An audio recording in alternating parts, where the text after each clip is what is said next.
英語聞き流しリスニング、英語テキストと MP3 ダウンロード、その他の物語はホームページからお聞きいただけます。88thpp.com 88thpp.com Chapter 21. Which treats of the exalted adventure and rich prize of Mambrino's helmet, together with other things that happened to our invincible knight. It now began to rain a little, and Sancho was for going into the fulling mills, but Don Quixote had taken such an abhorrence to them on account of the late joke that he would not enter them on any account, so turning aside to right they came upon another road, different from that which they had taken the night before. Shortly afterwards Don Quixote perceived a man on horseback who wore on his head something that shone like gold, and the moment he saw him he turned to Sancho and said, "I think, Sancho, there is no proverb that is not true, all being maxims drawn from experience itself, the mother of all the sciences, especially that one that says, where one door shuts, another opens. I say so because if last night fortune shut the door of the adventure we were looking for against us, cheating us with the fulling mills, it now opens wide another one for another better and more certain adventure, and if I do not contrive to enter it, it will be my own fault, and I cannot lay it to my ignorance of fulling mills, or the darkness of the night. I say this because, if I mistake not, there comes towards us one who wears on his head the helmet of Mambrino, concerning which I took the oath thou rememberest."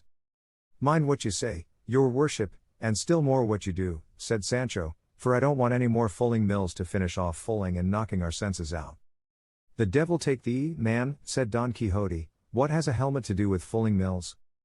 "I don't know," replied Sancho, "but, faith, if I might speak as I used, perhaps I could give such reasons that your worship would see you are mistaken in what you say." "How can I be mistaken in what I say, unbelieving traitor?" returned Don Quixote. "Tell me, seest thou not yonder knight coming towards us on a dappled grey steed, who has upon his head a helmet of gold?"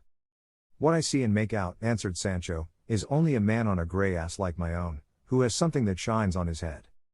"Well, that is the helmet of Mambrino," said Don Quixote. "Stand to one side and leave me alone with him. Thou shalt see how, without saying a word, to save time, I shall bring this adventure to an issue and possess myself of the helmet I have so longed for." "I will take care to stand aside," said Sancho, "but God grant, I say once more, that it may be marjoram and not fulling mills." "I have told thee, brother, on no account to mention those fulling mills to me again," said Don Quixote, "or I vow, and I say no more, I'll full the soul out of you." Sancho held his peace in dread lest his master should carry out the vow he had hurled like a bowl at him. The fact of the matter as regards the helmet, steed, and knight that Don Quixote saw, was this. In that neighborhood there were two villages, one of them so small that it had neither apothecary's shop nor barber, which the other that was close to it had, so the barber of the larger served the smaller, and in it there was a sick man who required to be bled and another man who wanted to be shaved, and on this errand the barber was going, carrying with him a brass basin, but as luck would have it, as he was on the way it began to rain, and not to spoil his hat, which probably was a new one, he put the basin on his head, and being clean it glittered at half a league's distance. He rode upon a grey ass, as Sancho said, and this was what made it seem to Don Quixote to be a dapple grey steed and a knight in a golden helmet, for everything he saw he made to fall in with his crazy chivalry and ill-errant notions, and when he saw the poor knight draw near, without entering into any parley with him, at Rocinante's top speed he bore down upon him with the pike pointed low, fully determined to run him through and through, and as he reached him, without checking the fury of his charge, he cried to him, "Defend thyself, miserable being, or yield me of thine own accord that which is so reasonably my due." The barber, who without any expectation or apprehension of it saw this apparition coming down upon him, had no other way of saving himself from the stroke of the lance but to let himself fall off his ass, and no sooner had he touched the ground than he sprang up more nimbly than a deer and sped away across the plain faster than the wind. He left the basin on the ground, with which Don Quixote contented himself, saying that the pagan had shown his discretion and imitated the beaver, which finding itself pressed by the hunter's bites and cuts off with its teeth that for which, by its natural instinct, it knows it is pursued. He told Sancho to pick up the helmet, and he taking it in his hand said, "By God the basin is a good one, and worth a reel of 8 if it is worth a maravedis," and handed it to his master, who immediately put it on his head, turning it round, now this way, now that, in search of fitment, and not finding it he said, "Clearly the pagan to whose measure this famous headpiece was first forged must have had a very large head, but the worst of it is half of it is wanting." When Sancho heard him call the basin a headpiece he was unable to restrain his laughter, but remembering his master's wrath he checked himself in the midst of it. "What art thou laughing at, Sancho?" said Don Quixote. "I am laughing," said he, "think of the great head the pagan must have had who owned this helmet, for it looks exactly like a regular barber's basin." "Dost thou know what I suspect, Sancho?" said Don Quixote, "that this wonderful piece of this enchanted helmet must by some strange accident have come into the hands of some one who was unable to recognize or realize its value, and who, not knowing what he did, and seeing it to be of the purest gold, must have melted down one half for the sake of what it might be worth, and of the other made this which is like a barber's basin as thou sayest, but be it as it may, to me who recognize it, its transformation makes no difference, for I will set it to rights at the first village where there is a blacksmith, and in such style that that helmet the god of smithies forged for the god of battles shall not surpass it or even come up to it, and in the meantime I will wear it as well as I can, for something is better than nothing, all the more as it will be quite enough to protect me from any chance blow of a stone."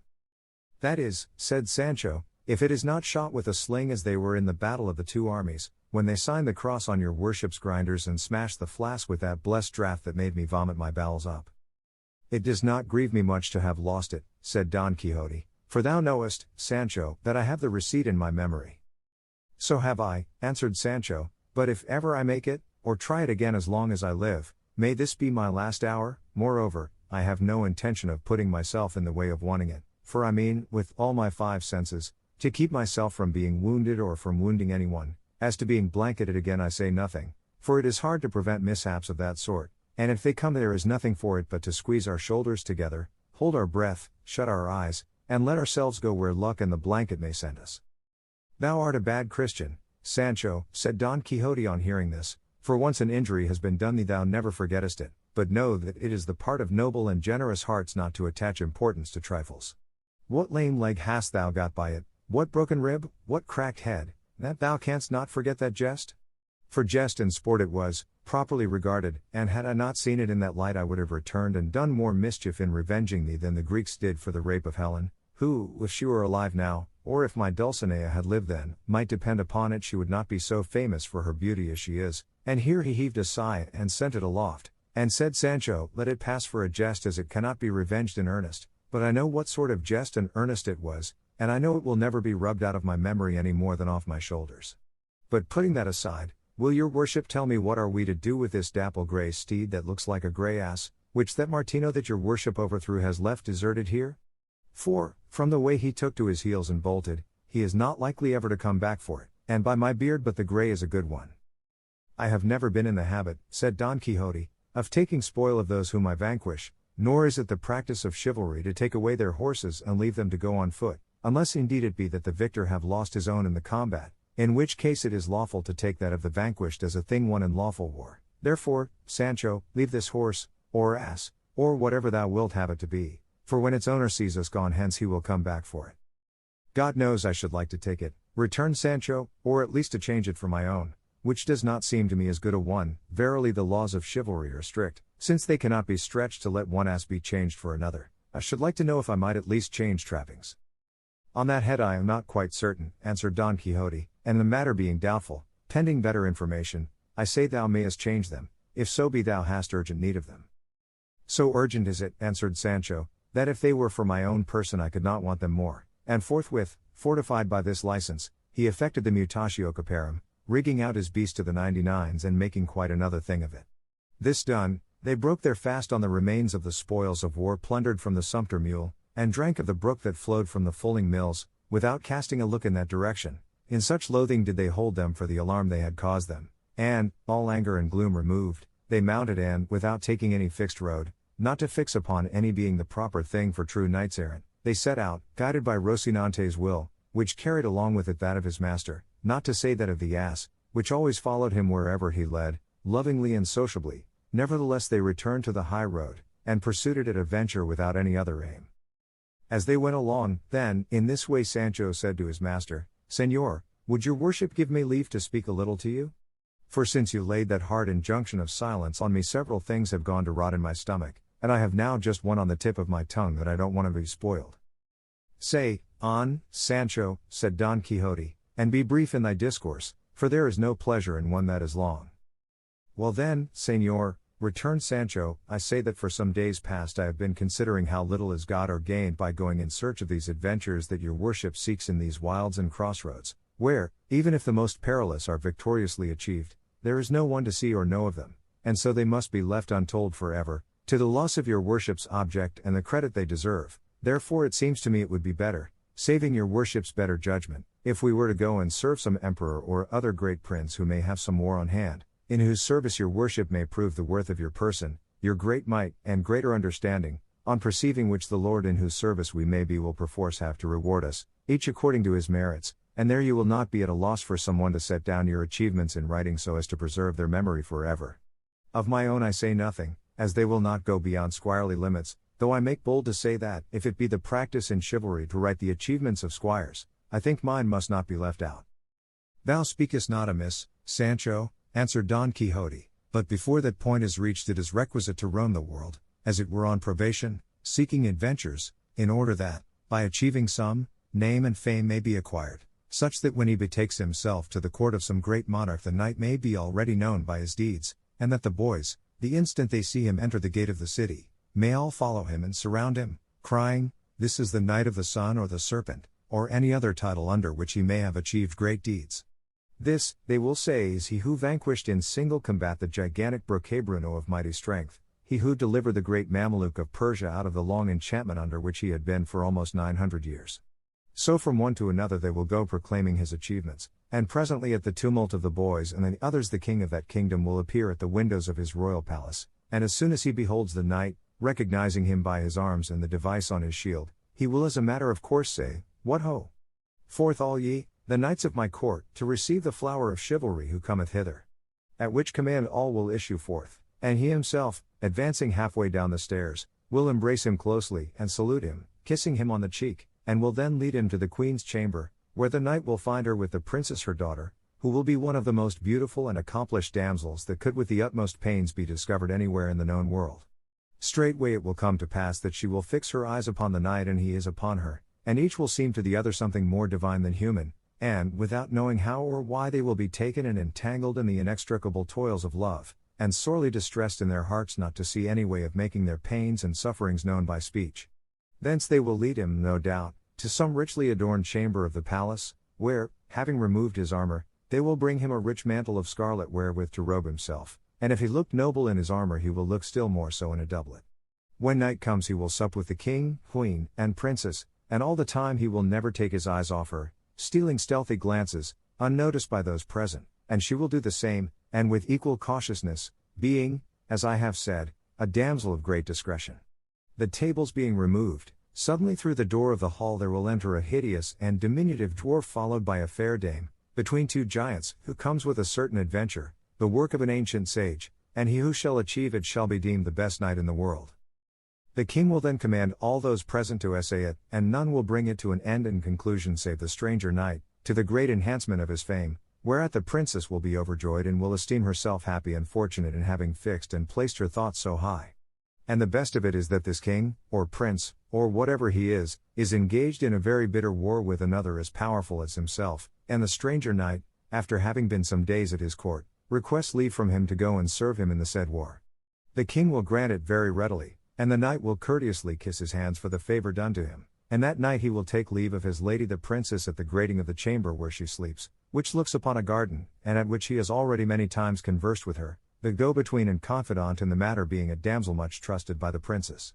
He will sigh, she will swoon, that damsel will fetch water, much distressed because morning approaches, and for the honor of her lady he would not that they were discovered. At last the princess will come to herself and will present her white hands through the grating to the knight, who will kiss them 1,000 times, bathing them with his tears.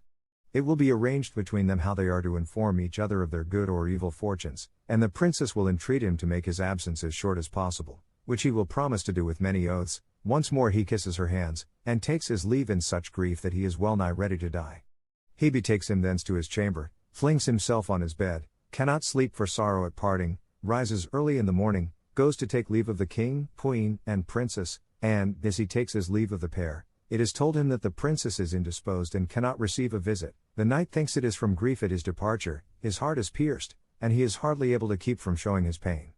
The confidant is present, observes all, goes to tell her mistress, who listens with tears and says that one of her greatest distresses is not knowing who this knight is, and whether he is of kingly lineage or not. The damsel assures her that so much courtesy, gentleness, and gallantry of bearing as her knight possesses could not exist in any save one who was royal and illustrious. Her anxiety is thus relieved, and she strives to be of good cheer lest she should excite suspicion in her parents, and at the end of 2 days she appears in public. Meanwhile the knight has taken his departure, he fights in the war, conquers the king's enemy, wins many cities, triumphs in many battles, returns to the court, sees his lady where he was wont to see her, and it is agreed that he shall demand her in marriage of her parents as the reward of his services. The king is unwilling to give her, as he knows not who he is, but nevertheless, whether carried off or in whatever other way it may be, the princess comes to be his bride, and her father comes to regard it as very good fortune. For it so happens that this knight is proved to be the son of a valiant king of some kingdom, I know not what, for I fancy it is not likely to be on the map. The father dies, the princess inherits, and in 2 words the knight becomes king. And here comes in at once the bestowal of rewards upon his squire and all who have aided him in rising to so exalted a rank. He marries his squire to a damsel of the princesses, who will be, no doubt, the one who was confidant in their amour, and is daughter of a very great duke. That's what I want, and no mistake about it, said Sancho. That's what I'm waiting for all this, word for word, is in store for your worship under the title of the Knight of the Rueful Countenance. Thou needst not doubt it, Sancho, replied Don Quixote, for in the same manner, and by the same steps as I have described here, knights errant rise and have risen to be kings and emperors. All we want now is to find out what king, Christian or pagan, is at war and has a beautiful daughter, but there will be time enough to think of that, for, as I have told thee, fame must be won in other quarters before repairing to the court. There is another thing, too, that is wanting, for supposing we find a king who is at war and has a beautiful daughter, and that I have won incredible fame throughout the universe, I know not how it can be made out that I am of royal lineage, or even second cousin to an emperor, for the king will not be willing to give me his daughter in marriage unless he is first thoroughly satisfied on this point, however much my famous deeds may deserve it, so that by this deficiency I fear I shall lose what my arm has fairly earned. True it is I am a gentleman of known house, of estate and property, and entitled to the 500 soldos mulct, and it may be that the sage who shall write my history will so clear up my ancestry and pedigree that I may find myself 5th or 6th in descent from a king, for I would have thee know, Sancho, that there are 2 kinds of lineages in the world, some there be tracing and deriving their descent from kings and princes, whom time has reduced little by little until they end in a point like a pyramid upside down, and others who spring from the common herd and go on rising step by step until they come to be great lords, so that the difference is that the one were what they no longer are, and the others are what they formerly were not. And I may be of such that after investigation my origin may prove great and famous, with which the king, my father-in-law that is to be, ought to be satisfied, and should he not be, the princess will so love me that even though she well knew me to be the son of a water carrier, she will take me for her lord and husband in spite of her father. If not, then it comes to seizing her and carrying her off where I please, for time or death will put an end to the wrath of her parents. It comes to this, too, said Sancho, what some naughty people say, never ask as a favor what thou canst take by force, though it would fit better to say, a clear escape is better than good men's prayers. I say so because if my lord the king, your worship's father-in-law, will not condescend to give you my lady the princess, there is nothing for it but, as your worship says, to seize her and transport her. But the mischief is that until peace is made and you come into the peaceful enjoyment of your kingdom, the poor squire is famishing as far as rewards go, unless it be that the confidant damsel that is to be his wife comes with the princess, and that with her he tides over his bad luck until heaven otherwise orders things, for his master, I suppose, may as well give her to him at once for a lawful wife. Nobody can object to that, said Don Quixote. Then since that may be, said Sancho, there is nothing for it but to commend ourselves to God, and let fortune take what course it will. God guide it according to my wishes and thy wants, said Don Quixote, and mean be he who thinks himself mean. In God's name let him be so, said Sancho, I am an old Christian, and to fit me for account that's enough. And more than enough for thee, said Don Quixote, and even wert thou not, it would make no difference, because I being the king can easily give thee nobility without purchase or service rendered by thee, for when I make the account, then thou art at once a gentleman, and they may say what they will, but by my faith they will have to call thee your lordship, whether they like it or not. Not a doubt of it, and I'll know how to support the tittle, said Sancho. Title thou shouldst say, not tittle, said his master. So be it, answered Sancho. I say I will know how to behave, for once in my life I was beadle of a brotherhood, and the beadle's gown sat so well on me that all said I looked as if I was to be steward of the same brotherhood. What will it be, then, when I put a duke's robe on my back, or dress myself in gold and pearls like a count? I believe they'll come 100 leagues to see me. Thou wilt look well, said Don Quixote, but thou must shave thy beard often, for thou hast it so thick and rough and unkempt, that if thou dost not shave it every second day at least, they will see what thou art at the distance of a musket shot. What more will it be, said Sancho, than having a barber, and keeping him at wages in the house? And even if it be necessary, I will make him go behind me like a nobleman's equerry. Why, how dost thou know that noblemen have equerries behind them? Asked Don Quixote. I will tell you, answered Sancho. Years ago I was for a month at the capital, and there I saw taking the air a very small gentleman who they said was a very great man, and a man following him on horseback in every turn he took, just as if he was his tail. I asked why this man did not join the other man, instead of always going behind him. They answered me that he was his equerry, and that it was the custom with nobles to have such persons behind them, and ever since then I know it, for I have never forgotten it. Thou art right, said Don Quixote, and in the same way thou mayest carry thy barber with thee, for customs did not come into use altogether, nor were they all invented at once, and thou mayest be the first count to have a barber to follow him, and, indeed, shaving one's beard is a greater trust than saddling one's horse. Let the barber business be my lookout, said Sancho, and your worships be it to strive to become a king, and make me a count. So it shall be, answered Don Quixote, and raising his eyes he saw what will be told in the following chapter. Chapter 22. Of the freedom Don Quixote conferred on several unfortunates who against their will were being carried where they had no wish to go. Sidamete Benengeli, the Arab and Manchegan author, relates in this most grave, high-sounding, minute, delightful, and original history that after the discussion between the famous Don Quixote of La Mancha and his squire Sancho Panza, which is set down at the end of chapter 21, Don Quixote raised his eyes and saw coming along the road he was following some dozen men on foot strung together by the neck, like beads, on a great iron chain, and all with manacles on their hands. With them there came also 2 men on horseback and 2 on foot, those on horseback with willock muskets, those on foot with javelins and swords, and as soon as Sancho saw them he said, That is a chain of galley slaves, on the way to the galleys by force of the king's orders. How by force?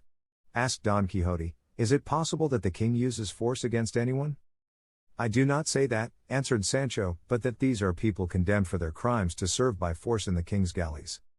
In fact, replied Don Quixote, however it may be, these people are going where they are taking them by force, and not of their own will. Just so, said Sancho.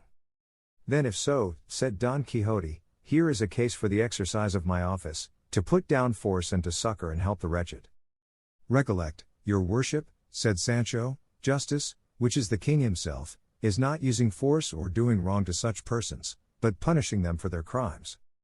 The chain of galley slaves had by this time come up, and Don Quixote in very courteous language asked those who were in custody of it to be good enough to tell him the reason or reasons for which they were conducting these people in this manner. One of the guards on horseback answered that they were galley slaves belonging to his majesty, that they were going to the galleys, and that was all that was to be said and all he had any business to know. Nevertheless, replied Don Quixote, I should like to know from each of them separately the reason of his misfortune. To this he added more to the same effect to induce them to tell him what he wanted so civilly that the other mounted guard said to him, Though we have here the register and certificate of the sentence of every one of these wretches, this is no time to take them out or read them. Come and ask themselves. They can tell if they choose, and they will, for these fellows take a pleasure in doing and talking about rascalities. With this permission, which Don Quixote would have taken even had they not granted it, he approached the chain and asked the first for what offences he was now in such a sorry case. He made answer that it was for being a lover. For that only? Replied Don Quixote, why, if for being lovers they send people to the galleys I might have been rowing in them long ago. The love is not the sort your worship is thinking of, said the galley slave. Mine was that I loved a washerwoman's basket of clean linen so well, and held it so close in my embrace, that if the arm of the law had not forced it from me, I should never have let it go of my own will to this moment. I was caught in the act, there was no occasion for torture, the case was settled, they treated me to 100 lashes on the back, and 3 years of gurapas besides, and that was the end of it. What are gurapas? Asked Don Quixote. Gurapas are galleys, answered the galley slave, who was a young man of about 24, and said he was a native of Piedrahita. Don Quixote asked the same question of the second, who made no reply, so downcast and melancholy was he, but the first answered for him, and said, He, sir, goes as a canary, I mean as a musician and a singer. What, said Don Quixote, for being musicians and singers are people sent to the galleys too? Yes, sir, answered the galley slave, for there is nothing worse than singing under suffering. On the contrary, I have heard say, said Don Quixote, that he who sings scares away his woes. Here it is the reverse, said the galley slave, for he who sings once weeps all his life.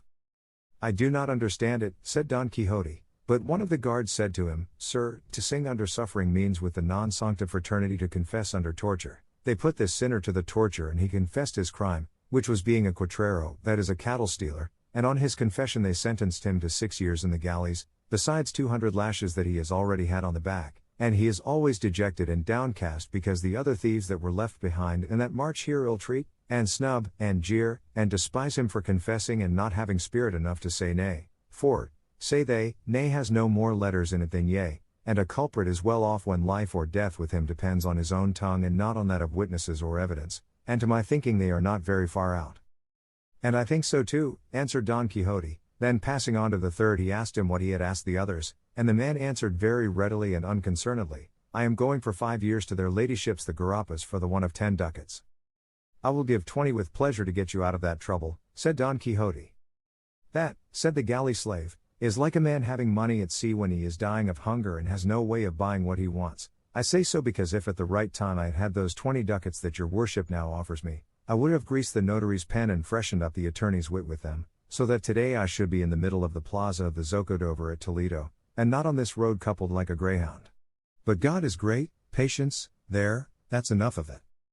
Don Quixote passed on to the fourth, a man of venerable aspect with a white beard falling below his breast, who on hearing himself ask the reason of his being there began to weep without answering a word, but the fifth acted as his tongue and said, This worthy man is going to the galleys for 4 years, after having gone the rounds in ceremony and on horseback. That means, said Sancho Panza, as I take it, to have been exposed to shame in public. Just so, replied the galley slave, and the offense for which they gave him that punishment was having been an ear broker, nay body broker, I mean, in short, that this gentleman goes as a pimp, and for having besides a certain touch of the sorcerer about him. If that touch had not been thrown in, said Don Quixote, he would not deserve, for mere pimping, to row in the galleys, but rather to command and be admiral of them, for the office of pimp is no ordinary one, being the office of persons of discretion, one very necessary in a well-ordered state, and only to be exercised by persons of good birth, nay, there ought to be an inspector and overseer of them, as in other offices, and recognized number, as with the brokers on change. In this way many of the evils would be avoided which are caused by this office and calling being in the hands of stupid and ignorant people, such as women more or less silly, and pages and jesters of little standing and experience, who on the most urgent occasions, and when ingenuity of contrivance is needed, let the crumbs freeze on the way to their mouths, and know not which is their right hand. I should like to go farther, and give reasons to show that it is advisable to choose those who are to hold so necessary an office in the state, but this is not the fit place for it. Some day I will expound the matter to some one able to see to and rectify it. All I say now is, that the additional fact of his being a sorcerer has removed the sorrow it gave me to see these white hairs and this venerable countenance in so painful a position on account of his being a pimp, though I know well there are no sorceries in the world that can move or compel the will as some simple folk fancy, for our will is free, nor is there herb or charm that can force it. All that certain silly women and quacks do is to turn men mad with potions and poisons, pretending that they have power to cause love, for, as I say, it is an impossibility to compel the will. It is true, said the good old man, and indeed, sir, as far as the charge of sorcery goes I was not guilty, as to that of being a pimp I cannot deny it, but I never thought I was doing any harm by it, for my only object was that all the world should enjoy itself and live in peace and quiet, without quarrels or troubles, but my good intentions were unavailing to save me from going where I never expect to come back from, with this weight of years upon me and a urinary ailment that never gives me a moment's ease. And again he fell to weeping as before, and such compassion did Sancho feel for him that he took out a reel of 4 from his bosom and gave it to him in alms. Don Quixote went on and asked another what his crime was, and the man answered with no less but rather much more sprightliness than the last one.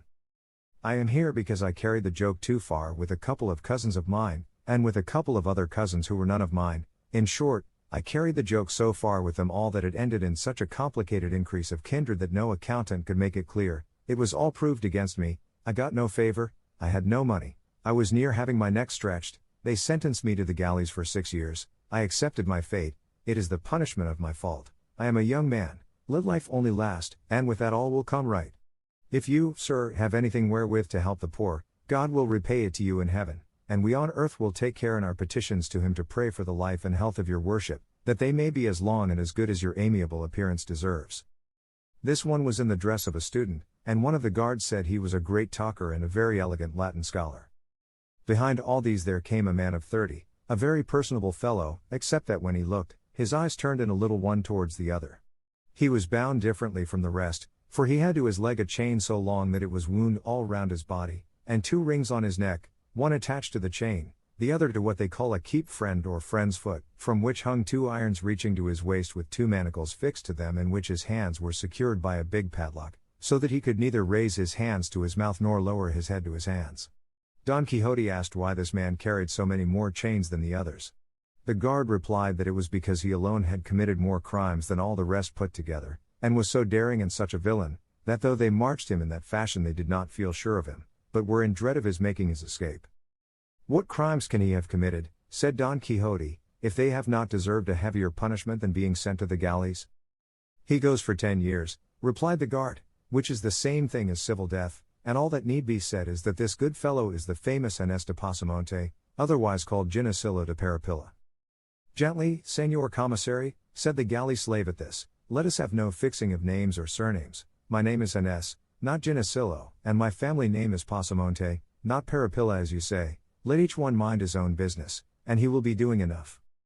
"Speak with less impertinence, master thief of extra measure," replied the commissary, "if you don't want me to make you hold your tongue in spite of your teeth."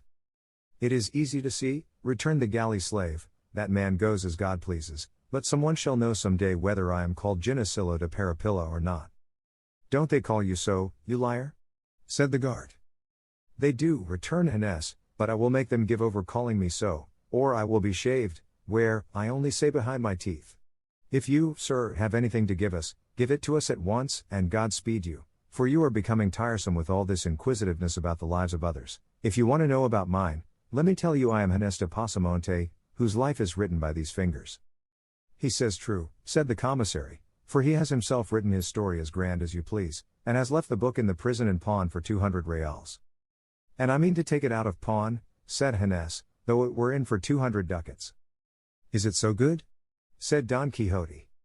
"So good is it," replied Ginés, "that a fig for Los Orio de Tormes, and all of that kind that have been written, or shall be written compared with it. All I will say about it is that it deals with facts, and facts so neat and diverting that no lies could match them." "And how is the book entitled?" asked Don Quixote. "The Life of Ginés de Pasamonte," replied the subject of it. "And is it finished?" asked Don Quixote. "How can it be finished," said the other, "when my life is not yet finished? All that is written is from my birth down to the point when they sent me to the galleys this last time." "Then you have been there before?" said Don Quixote. "In the service of God and the king I have been there for 4 years before now, and I know by this time what the biscuit and curbash are like," replied Ginés, "and it is no great grievance to me to go back to them, for there I shall have time to finish my book. I have still many things left to say, and in the galleys of Spain there is more than enough leisure, though I do not want much for what I have to write, for I have it by heart." "You seem a clever fellow," said Don Quixote. "And an unfortunate one," replied Ginés, "for misfortune always persecutes good wit." "It persecutes rogues," said the commissary. "I told you already to go gently, master commissary," said Pasamonte. "Their lordships yonder never gave you that staff to ill-treat us wretches here, but to conduct and take us where his majesty orders you. If not, by the life of never mind, it may be that some day the stains made in the inn will come out in the scouring. Let everyone hold his tongue and behave well and speak better. And now let us march on, for we have had quite enough of this entertainment." The commissary lifted his staff to strike Pasamonte in return for his threats, but Don Quixote came between them, and begged him not to ill-use him, as it was not too much to allow one who had his hands tied to have his tongue a trifle free, and turning to the whole chain of them he said, "From all you have told me, dear brethren, make out clearly that though they have punished you for your faults, the punishments you are about to endure do not give you much pleasure, and that you go to them very much against the grain and against your will, and that perhaps this one's one of courage under torture, that one's one of money, the other's one of advocacy, and lastly the perverted judgment of the judge may have been the cause of your ruin and of your failure to obtain the justice you had on your side. All which presents itself now to my mind, urging, persuading, and even compelling me to demonstrate in your case the purpose for which heaven sent me into the world and caused me to make profession of the order of chivalry to which I belong, and the vow I took therein to give aid to those in need and under the oppression of the strong.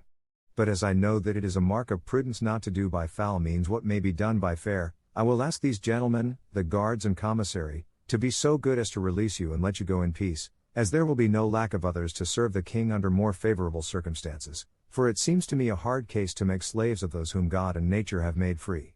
Moreover, sirs of the guard, added Don Quixote, these poor fellows have done nothing to you. Let each answer for his own sins yonder. There is a God in heaven who will not forget to punish the wicked or reward the good, and it is not fitting that honest men should be the instruments of punishment to others, they being therein no way concerned. This request I make thus gently and quietly, that, if you comply with it, I may have reason for thanking you, and, if you will not voluntarily, this lance and sword together with the might of my arm shall compel you to comply with it by force. Nice nonsense, said the commissary. A fine piece of pleasantry he has come out with at last. He wants us to let the king's prisoners go, as if we had any authority to release them, or he to order us to do so. Go your way, sir, and good luck to you. Put that basin straight that you've got on your head, and don't go looking for 3 feet on a cat. 'Tis you that are the cat, rat, and rascal, replied Don Quixote, and acting on the word he fell upon him so suddenly that without giving him time to defend himself he brought him to the ground sorely wounded with a lance thrust, and lucky it was for him that it was the one that had the musket. The other guards stood thunderstruck and amazed at this unexpected event, but recovering presence of mind, those on horseback seized their swords, and those on foot their javelins, and attacked Don Quixote, who was waiting for them with great calmness, and no doubt it would have gone badly with him if the galley slaves, seeing the chance before them of liberating themselves, had not effected it by contriving to break the chain on which they were strung. Such was the confusion, that the guards, now rushing at the galley slaves who were breaking loose, now to attack Don Quixote who was waiting for them, did nothing at all that was of any use.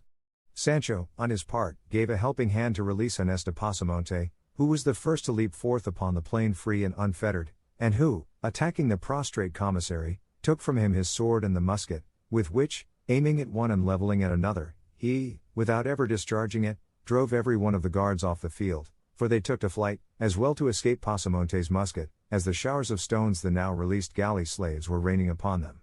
Sancho was greatly grieved at the affair, because he anticipated that those who had fled would report the matter to the Holy Brotherhood, who at the summons of the alarm bell would at once sally forth in quest of the offenders, and he said so to his master, and entreated him to leave the place at once, and go into hiding in the sierra that was close by. That is all very well, said Don Quixote, but I know what must be done now, and calling together all the galley slaves, who were now running riot and had stripped the commissary to the skin, he collected them round him to hear what he had to say, and addressed them as follows: to be grateful for benefits received is the part of persons of good birth, and one of the sins most offensive to God is ingratitude. I say so because, sirs, ye have already seen by manifest proof the benefit ye have received of me, in return for which I desire, and it is my good pleasure that, laden with that chain which I have taken off your necks, ye at once set out and proceed to the city of El Toboso, and there present yourselves before the Lady Dulcinea del Toboso, and say to her that her knight, he of the rueful countenance, sends to commend himself to her, and that ye recount to her in full detail all the particulars of this notable adventure, up to the recovery of your longed-for liberty, and this done ye may go where ye will. And good fortune attend you. Inés de Pasamonte made answer for all, saying, that which you, sir, our deliverer, demand of us, is of all impossibilities the most impossible to comply with, because we cannot go together along the roads, but only singly and separate, and each one his own way, endeavoring to hide ourselves in the bowels of the earth to escape the Holy Brotherhood, which, no doubt, will come out in search of us. What your worship may do, and fairly do, is to change this service and tribute as regards the Lady Dulcinea del Toboso for a certain quantity of Ave Marias and Credos which we will say for your worship's intention, and this is a condition that can be complied with by night as by day, running or resting, in peace or in war. But to imagine that we are going now to return to the flesh pots of Egypt, I mean to take up our chain and set out for El Toboso, is to imagine that it is now night, though it is not yet 10 in the morning, and to ask this of us is like asking pears of the elm tree. Then by all that's good, said Don Quixote, now stirred to wrath, Don son of a bitch, Don Ginesillo de Parapillo, or whatever your name is, you will have to go yourself alone, with your tail between your legs and the whole chain on your back. Pasamonte, who was anything but meek, being by this time thoroughly convinced that Don Quixote was not quite right in his head as he had committed such a vagary as to set them free, finding himself abused in this fashion, gave the wink to his companions, and falling back they began to shower stones on Don Quixote at such a rate that he was quite unable to protect himself with his buckler, and poor Rocinante no more heeded the spur than if he had been made of brass. Sancho planted himself behind his ass, and with him sheltered himself from the hailstorm that poured on both of them. Don Quixote was unable to shield himself so well, but that more pebbles than I could count struck him full on the body with such force that they brought him to the ground, and the instant he fell the student pounced upon him, snatched the basin from his head, and with it struck 3 or 4 blows on his shoulders, and as many more on the ground, knocking it almost to pieces. They then stripped him of a jacket that he wore over his armor, and they would have stripped off his stockings if his griefs had not prevented them. From Sancho they took his coat, leaving him in his shirt sleeves, and dividing among themselves the remaining spoils of the battle, they went each one his own way, more solicitous about keeping clear of the holy brotherhood they dreaded, than about burdening themselves with the chain, or going to present themselves before the Lady Dulcinea del Toboso. The ass and Rocinante, Sancho and Don Quixote, were all that were left upon the spot, the ass with drooping head, serious, shaking his ears from time to time as if he thought the storm of stones that assailed them was not yet over, Rocinante stretched beside his master, for he too had been brought to the ground by a stone, Sancho stripped, and trembling with fear of the holy brotherhood, and Don Quixote fuming to find himself so served by the very persons for whom he had done so much. 英語聞き流しリスニング、英語テキストと MP3 ダウンロード、その他の物語はホームページからお聞きいただけます。88thpp.com 88thpp.com